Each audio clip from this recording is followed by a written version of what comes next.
Күніңіз көңілді һәм пайдалы өтсін деп көрсетуімізді давам еттіреміз. Бүгінгі күнде дүния жүзінің дерлік көпшілік бөлігі интернет тармағынан пайдаланады.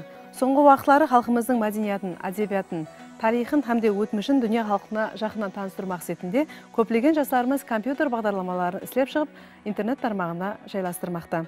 Біз қазір сіздерді осындай компьютер бағдарламасы үстінде жұмыс алып барып отырған жастарымыздың бірі менен таныстырамыз.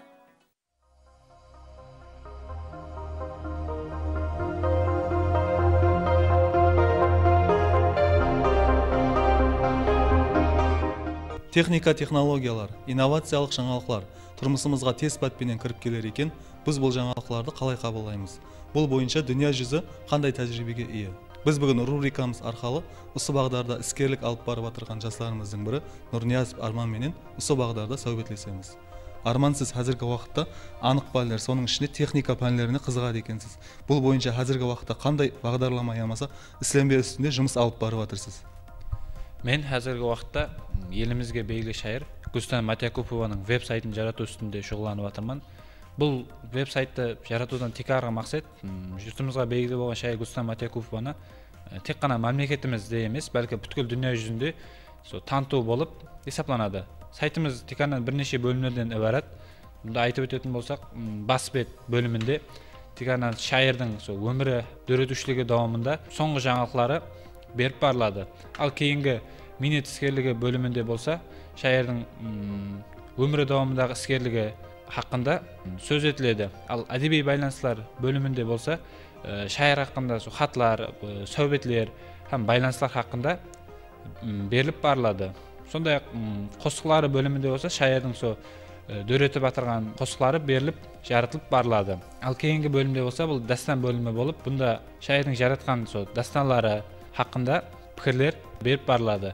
Ал шайырдың баспалары бөлімінде болса, шайырдың суаққа дейінгі болған шығарған кітаплары, басқа да басылып шыққан әдебиетлері, дөретушіліктері хақында беріп барылады. Ал соңғы фотогалерея бөлімінде болса, шайырдың өмірі дауымындағы іскерлігінде ахметлі болған суретлері тикарынан жарытып өтіледі. Бұл сайтты әзірде біздер өзбек һәм қаралпақ тілдерінде істеп шықтық. Алдағы уақытта бұл веб-сайтты және де рауаждандырған халда инглиз һәм рус тілдеріне аудару ниетім бар. Қазір біз шайыр Гүлстан Матякупованың веб-сайтын жаратып атырған болсақ, келешекте өзбек һәм қарақалпақ әдебиетін танытушы басқа да шайыр жазушыларымыздың веб-сайтын істеп шығару арқылы әдебиетімізді дүние жүзіне таныту ниетіміз бар. Бұндан басқа және нелермен шұғылданып жатырсыз? Балалығымнан математикалық мәселелер шешуге һәм физикалық құрмалармен істесуге қызыққанлығым себеплі математика һәм физика пәндеріменен де тереңнен шұғылданамын. Мектеп дәуірінде оқып жүрген уақытлардан баслап математика һәм физика пәндерінен болып өтетін әртүрлі таңдаулар, білімдер берлесуі, пән олимпиадаларына тұрақты түрде қатынасып келемін.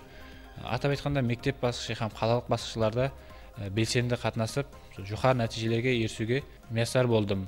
Бұндан тысқары кейін мектепте табысты жұмақлағаннан соң Қарақалпақ мемлекеттік университеті қасындағы академиялық лицейге оқуға қабылдандым. Һәм бұл жерде де анық пәндер һәм техника бағдарында оқығанлығым себеплі математика һәм физикаға болған қызығушылығым және де артып, әртүрлі пән олимпиадалары һәм таңдауларда белсенді қатынасып келуге әрекет еттім.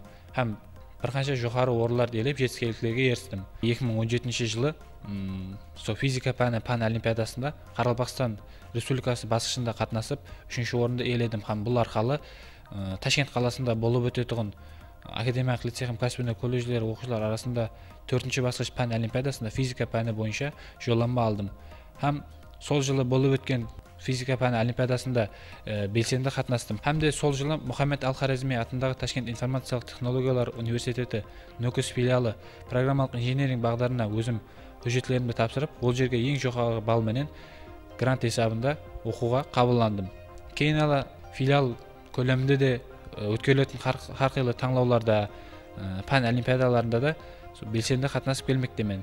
Бұл Қаршы қаласында болып өткен жоғары математика пәні бойынша пән олимпиадасында Өзбекстанның барлық жоғары оқу орындарынан математикаға қызығушы һәм ұқыплы студент жастар қатынасты. Бұнда яғни Өзбекстан Республикасы бойынша 49 жоғары оқу орындар арасында өткерілген жоғары математика пән олимпиадасында мен сыйлы 3-ші орынды жеңіп алу бақытына мәсар болдым. Бұл әлбетте мен үшін өмірімдегі үлкен жетістіктердің бірі болып есептелінеді. 2018 жыл октябрь айында болып өтетін математика пәні бойынша студенттер арасында халықаралық олимпиадаға жолдама алдым. Ол жерде қатынасып, мемлекетіміздің абыройын жоғары көтеру мақсатында қазіргі уақытта қызғын даярлық көріп жатырмын. Ұстаздарыңыз хақында айтып берсеңіз. Әлбетте бұндай жетістіктерге ерсемде ұстаздарымның орны айрықша деп ойлаймын. Мектепте оқып жүрген уақытымда мен анық пәндерге, әсіресе математика пәніне қызықтырған бірінші дәстүрлі ұстазым бұл Гүлшахра Палекеева болып табылады. Мені анық пәндер математика қызықтырып, сондай-ақ оның әртүрлі сырларын үйретіп келді.